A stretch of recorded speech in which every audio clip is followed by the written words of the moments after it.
Assalamualaikum warahmatullahi wabarakatuh.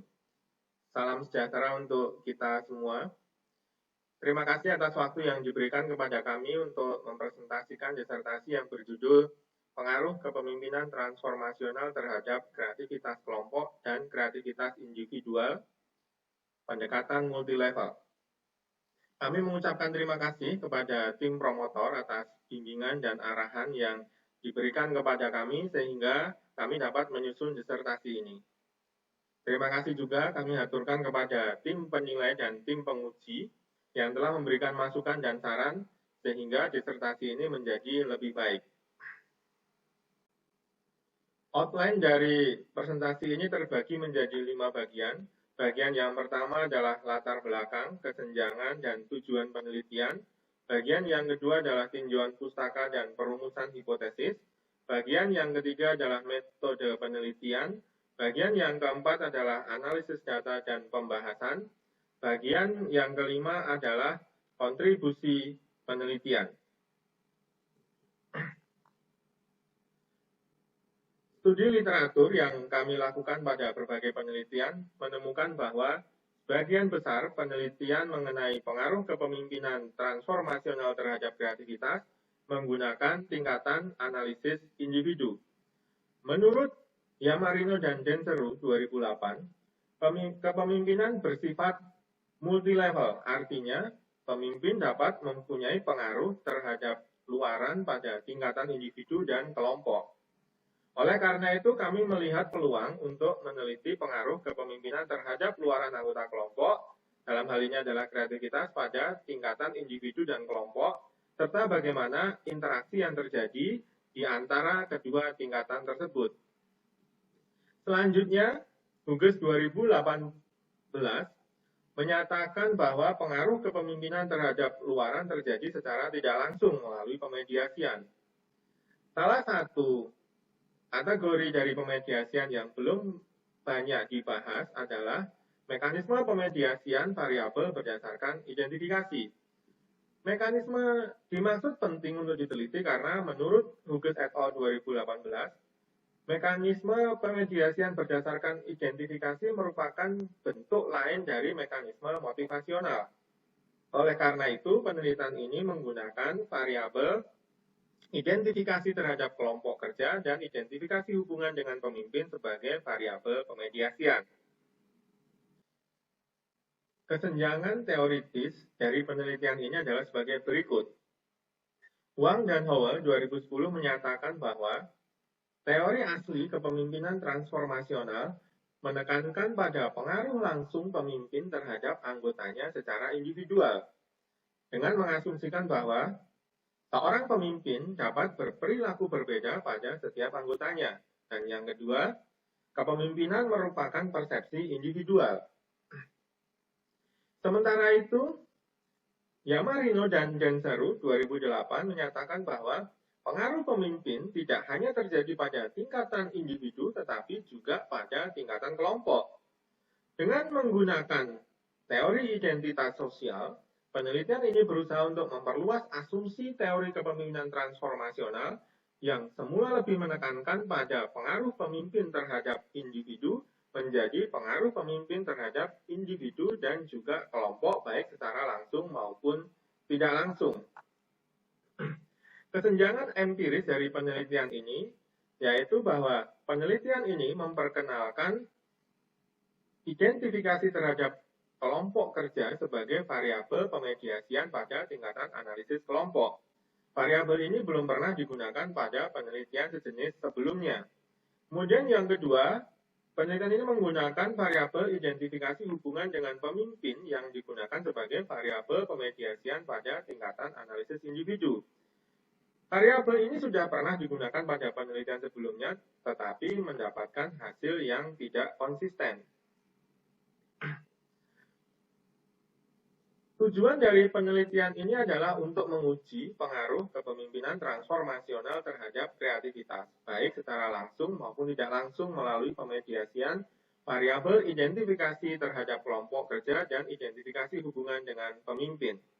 Terdapat 6 pertanyaan penelitian yang diajukan sebagai berikut. Dan pertanyaan-pertanyaan penelitian ini akan digunakan sebagai acuan dalam perumusan hipotesis penelitian. Pada tinjauan pustaka dibahas pertama mengenai kepemimpinan transformasional. Menurut Bass 1985, pengaruh kepemimpinan transformasional terhadap anggotanya terjadi melalui keempat komponen kepemimpinan transformasional, yaitu pengaruh ideal, motivasi inspirasional, konsiderasi individual, dan stimulasi intelektual. Bagian yang di kanan ini merupakan contoh-contoh dari perilaku masing-masing komponen kepemimpinan transformasional. Sementara itu, Liu dan Chuang serta Wu et al. 2010 mengusulkan konstruk multilevel dari kepemimpinan transformasional, di mana membedakan dua komponen kepemimpinan transformasional, yaitu pengaruh ideal dan motivasi inspirasional, yang berpengaruh pada tingkatan kelompok, dan dua komponen kepemimpinan transformasional, yaitu konsiderasi individual dan stimulasi intelektual, yang berpengaruh pada tingkatan individu. Teori yang digunakan pada penelitian ini yang pertama adalah teori kepemimpinan transformasional, teori identitas sosial yang di dalamnya juga nanti mencakup teori kategorisasi diri, teori komponensial kreativitas, teori pemrosesan informasi sosial, dan teori implisit tentang hubungan. Penjelasan dan peran dari masing-masing teori dalam perumusan hipotesis dijelaskan sebagai berikut. Hipotesis pertama menggunakan teori kepemimpinan transformasional. Kepemimpinan transformasional berfokus pada kelompok, mempengaruhi kreativitas kelompok melalui stimulus yang ditujukan kepada seluruh anggota kelompok, sehingga membentuk iklim kreativitas kelompok. Pemimpin akan menjadi panutan, contoh, dan role model bagi para anggotanya dalam berperilaku kreatif. Pemimpin mengkomunikasikan kepada kelompok mengenai arti penting kreativitas bagi kelompok, sehingga kreativitas kelompok menjadi tujuan yang ingin dicapai oleh kelompok. Kemudian hipotesis yang kedua menggunakan teori kepemimpinan transformasional dan teori pemrosesan informasi sosial. Perilaku pemimpin untuk mempengaruhi kreativitas kelompok, sebagaimana dijelaskan pada perumusan hipotesis 1, akan memberikan pesan kepada anggota bahwa perilaku kreatif tidak hanya dianggap cocok, tetapi juga diharapkan oleh pemimpin. Pesan tersebut akan menciptakan konteks sosial yang akan diterjemahkan oleh masing-masing individu sesuai dengan persepsinya.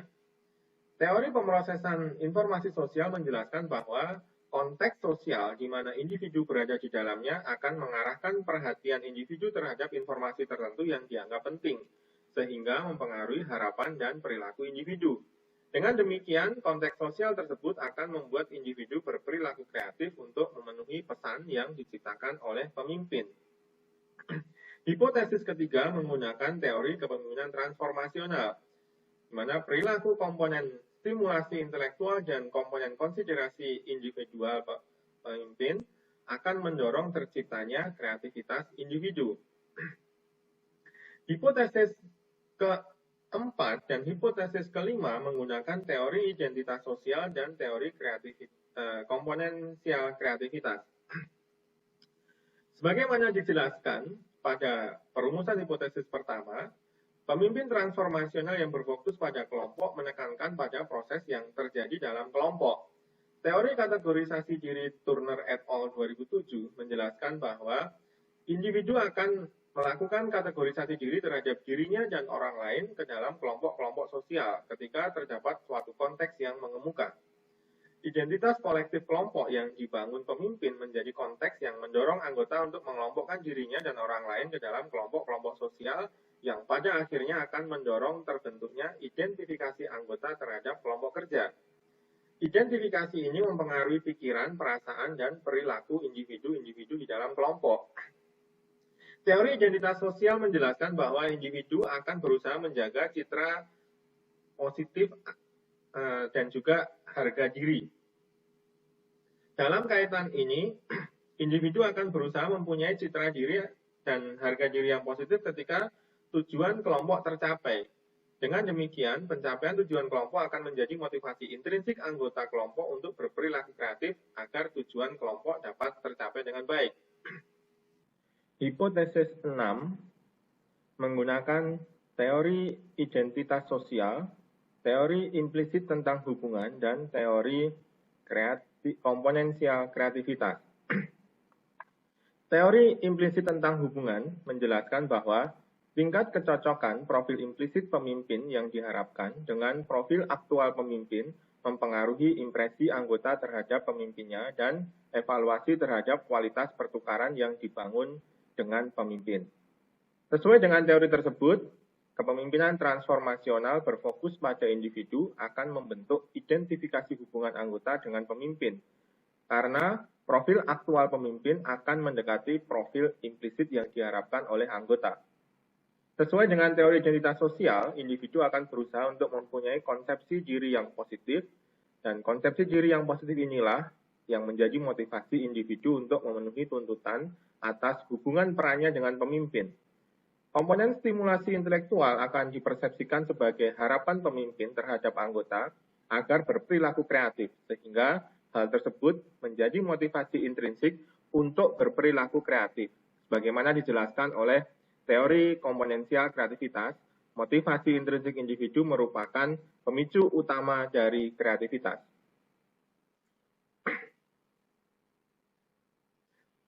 Penelitian ini menggunakan desain riset survei. Pengambilan informasi yang digunakan untuk mengukur variabel penelitian dilakukan dengan menggunakan kuesioner. Pengambilan data melalui kuesioner dilakukan secara daring dan luring sesuai dengan kondisi dan permintaan perusahaan. Metode pengambilan sampel adalah purposive sampling, di mana pemilihan responden menggunakan kriteria sebagai berikut. Para responden telah bekerja dalam kelompok selama minimal 6 bulan.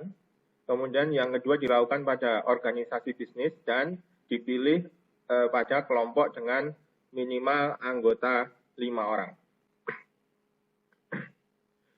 Pengujian instrumen penelitian dilakukan dengan menguji common method bias, kemudian pengujian validitas, dan pengujian reliabilitas. Menurut Potsakov et al. 2003, hal-hal berikut dapat menyebabkan terjadinya common method bias, yaitu common rater, kemudian item characteristic effect, kemudian item context effect, kemudian measurement context effect. Untuk menghindari sumber-sumber terjadinya common method bias tersebut, prosedur pengambilan data pada penelitian dilakukan dengan yang pertama, pengukuran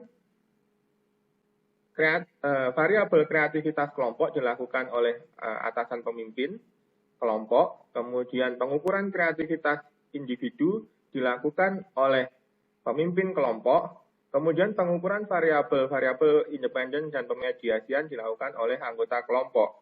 Dengan demikian, pengambilan sampel menggunakan cara multi-rater.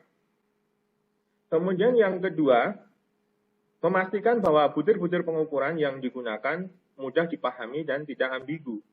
Hal ini dilakukan dengan melakukan 3 kali pilot test dan melakukan penyempurnaan butir-butir pengukuran setiap selesai dilaksanakannya pilot test.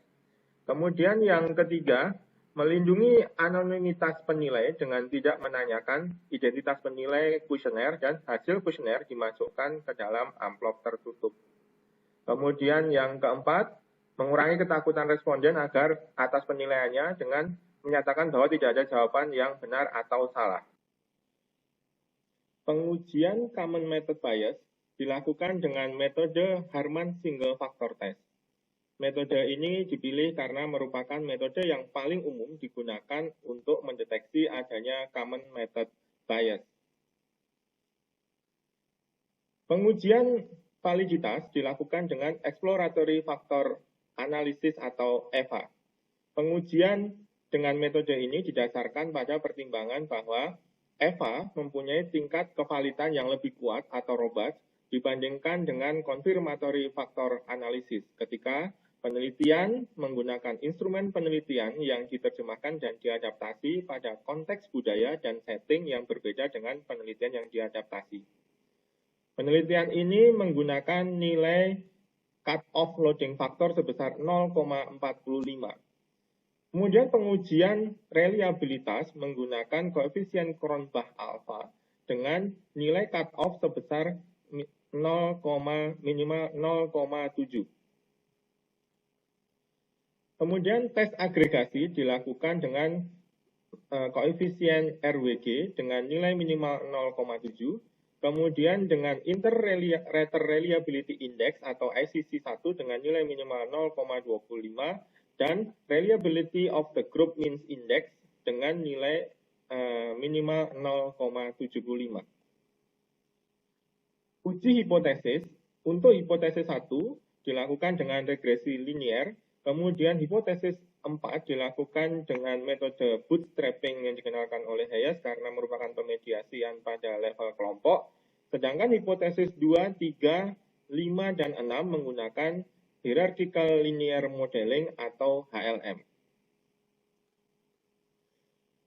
Data penelitian berasal dari 5 perusahaan manufaktur. Kuesioner yang bisa dipakai sebanyak 497 kuesioner yang berasal dari 63 tim dengan profil responden 89% pria, kemudian 38% berusia 21 sampai dengan 30 tahun, 75,25% berpendidikan SMA dengan masa kerja 59% lebih dari 5 tahun. Hasil pengujian common method bias dengan metode Harman single factor test mendapatkan nilai total varian explained sebesar 40,29. Nilai ini lebih kecil daripada nilai cut-off 50%, sehingga dapat disimpulkan bahwa tidak terjadi common method bias. Uji validitas dengan kriteria bahwa nilai loading faktornya minimal 0,45 dan indikator mengelompok pada satu faktor menghasilkan mayoritas indikator dinyatakan valid. Kemudian uji reliabilitas dengan nilai Cronbach alpha minimal 0,7 menunjukkan bahwa semua variabel memenuhi nilai Cronbach alpha minimal 0,7. Tabel statistik deskriptif menunjukkan bahwa koefisien korelasi variabel-variabel pada tingkatan kelompok menunjukkan nilai yang tinggi. Hal ini mengindikasikan adanya multikolinearitas. Untuk membuktikan ada atau tidaknya multikolinearitas dilakukan dengan melihat nilai variance inflation factor dan nilai tolerance. Menurut Sieh 2010 dan Hare 2014, nilai VIF yang lebih tinggi daripada 10 dan nilai tolerance yang lebih kecil daripada 0,1 menunjukkan adanya multikolinearitas. Hasil pengujian menunjukkan bahwa nilai VIF 7,632 yang lebih kecil daripada 10 dan nilai tolerance 0,131 yang lebih besar daripada 0,1. Dengan demikian, dapat disimpulkan tidak terjadi multikolinearitas. Hasil pengujian data agregasi pada level kelompok menunjukkan bahwa nilai ICC1, ICC2, dan nilai RWG telah memenuhi syarat yang ditentukan.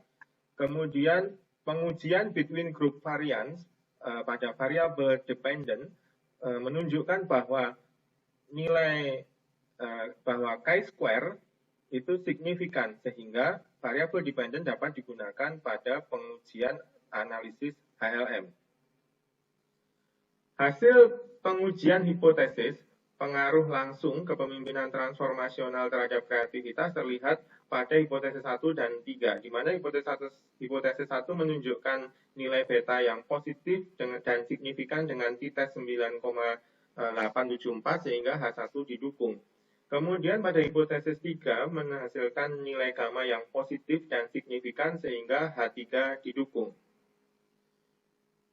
Pengujian hipotesis pada pengaruh pemediasian terlihat pada hipotesis 4 dan hipotesis 6, di mana pada hipotesis 4 dengan metode bootstrapping Hayes 2013 terlihat bahwa nilai pengaruh langsung terletak pada nilai bootstrapping minus 0,161 dan 0,567, sehingga nilai pemediasiannya mengandung nilai 0. Dengan demikian, tidak ada pengaruh pemediasian, sehingga H4 tidak didukung. Hipotesis 6 menunjukkan bahwa pada pengujian pengaruh langsung, nilai gamma positif dan signifikan, sementara setelah dimasukkan variabel pemediasian, nilai pada uji pengaruh tidak langsungnya, nilai gamma menunjukkan hasil yang positif tetapi tidak signifikan. Dengan demikian, pengaruh pemediasian dan H6 didukung. Hasil pengujian lintas level dapat dilihat pada hipotesis 2 dan hipotesis 5. Pada hipotesis 2 menghasilkan nilai gamma yang positif dan signifikan sehingga H2 didukung. Untuk hipotesis 5, pada pengujian pengaruh langsung nilai gamma positif dan signifikan. Kemudian pada pengujian pengaruh pemediasian menunjukkan nilai gamma yang positif dan juga signifikan. Meskipun demikian, terdapat penurunan nilai gamma dari 0,537 menjadi 0,483. Sehingga hal ini menyimpulkan bahwa terdapat pengaruh pemediasian secara parsial, sehingga H5 didukung secara parsial. Dari hasil pengujian hipotesis 1 sampai dengan hipotesis 6 dapat disimpulkan hal-hal sebagai berikut. Pertama, hasil uji hipotesis pengaruh langsung kepemimpinan transformasional pada tingkatan kelompok dan individu terhadap kreativitas kelompok dan individu menunjukkan bahwa pengaruh kepemimpinan transformasional terhadap kreativitas dapat dibedakan pada tingkatan kelompok dan individu. Yang kedua, hasil pengujian pengaruh kepemimpinan transformasional terhadap kreativitas secara lintas tingkatan menunjukkan adanya pengaruh lintas tingkatan dari kepemimpinan transformasional secara top-down yang variabel tingkatan kelompok mempengaruhi variabel pada tingkatan individu. Yang ketiga, pemediasian identifikasi terhadap kelompok kerja hanya terjadi pada tingkatan kreativitas individu. Yang keempat, identifikasi hubungan dengan pemimpin memediasi pengaruh kepemimpinan transformasional yang berfokus pada individu terhadap kreativitas individu. Kontribusi penelitian ini secara teoritis adalah penelitian ini memperluas asumsi dari teori awal kepemimpinan transformasional yang menekankan pengaruh langsung keempat komponen kepemimpinan transformasional pada individu. Penelitian ini menunjukkan bahwa pengaruh kepemimpinan transformasional dapat terjadi pada tingkatan individu, kelompok, dan lintas tingkatan. Kemudian penelitian ini membuktikan bahwa pengaruh kepemimpinan transformasional terhadap luaran bersifat multilevel. Dalam artian, dapat terjadi pada tingkatan kelompok, individu, dan lintas tingkatan. Kontribusi empiris dari penelitian ini adalah penelitian memperkenalkan variabel identifikasi terhadap kelompok kerja pada pengaruh kepemimpinan transformasional yang berfokus pada kelompok terhadap kreativitas individu. Variabel ini belum pernah digunakan pada penelitian sebelumnya. Kemudian yang kedua adalah mengkonfirmasi peran pemediasian identifikasi hubungan dengan pemimpin, di mana pada penelitian-penelitian sebelumnya peran pemediasiannya tidak konsisten. Kemudian kontribusi praktis dari penelitian ini diharapkan bahwa hasil penelitian ini dapat memberikan pemahaman kepada para pemimpin organisasi bahwa pengaruh kepemimpinan terhadap luaran dapat terjadi pada tingkatan kelompok dan individu. Hal ini menjadi penting karena menurut Hill 2007, sebagian besar pemimpin kelompok tidak memberikan perhatian pada upaya untuk membangun kelompok sebagai satu kesatuan dan lebih menekankan pada pengaruh pemimpin kepada individu secara langsung. Terdapat beberapa keterbatasan penelitian ini. Yang pertama, seluruh responden penelitian berasal dari perusahaan manufaktur, sehingga generalisasi hasil penelitian ini pada konteks lain harus dilakukan secara hati-hati. Yang kedua, penelitian ini menggunakan metode survei cross-section sehingga hasil penelitian ini tidak menjamin hubungan sebab akibat antara variabel independen dan variabel dependen. Yang ketiga, pengukuran variabel-variabel penelitian kemungkinan dipengaruhi oleh hubungan diadik pemimpin dan anggota. Kemudian untuk arah pengembangan ke depan, penelitian-penelitian ke depan hendaknya juga dapat menguji pengaruh kepemimpinan transformasional terhadap kreativitas pada berbagai setting perusahaan sehingga generalisasinya dapat lebih luas.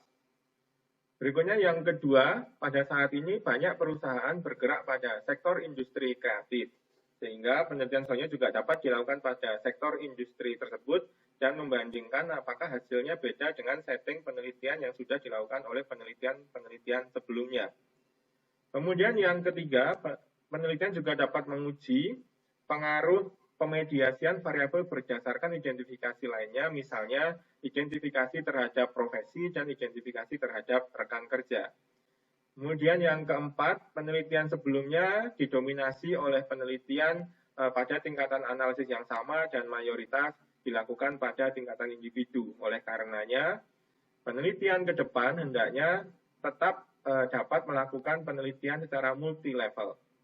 Kemudian yang kelima, penelitian juga dapat memperluas temuan penelitian ini dengan melihat apakah terdapat pengaruh dari kreativitas kelompok terhadap kreativitas individu atau istilahnya dalam multi-level adalah top-down proses, atau juga apakah terdapat pengaruh kreativitas pemimpin terhadap kreativitas kelompok atau bottom-up proses. Demikian Bapak dan Ibu sekalian, disertasi ini tentunya tidak lepas dari berbagai kekurangan karena adanya keterbatasan kami sebagai peneliti, baik keterbatasan secara keilmuan maupun pengalaman dalam melakukan penelitian. Mohon masukan dan saran untuk memperbaiki penelitian ini. Kami mengucapkan terima kasih atas perkenan Bapak dan Ibu untuk meluangkan waktu guna mereview disertasi kami dan juga hadir pada ujian tertutup ini. Demikian disampaikan, mohon maaf atas segala kekurangan. Akhirul kalam. Assalamualaikum warahmatullahi wabarakatuh.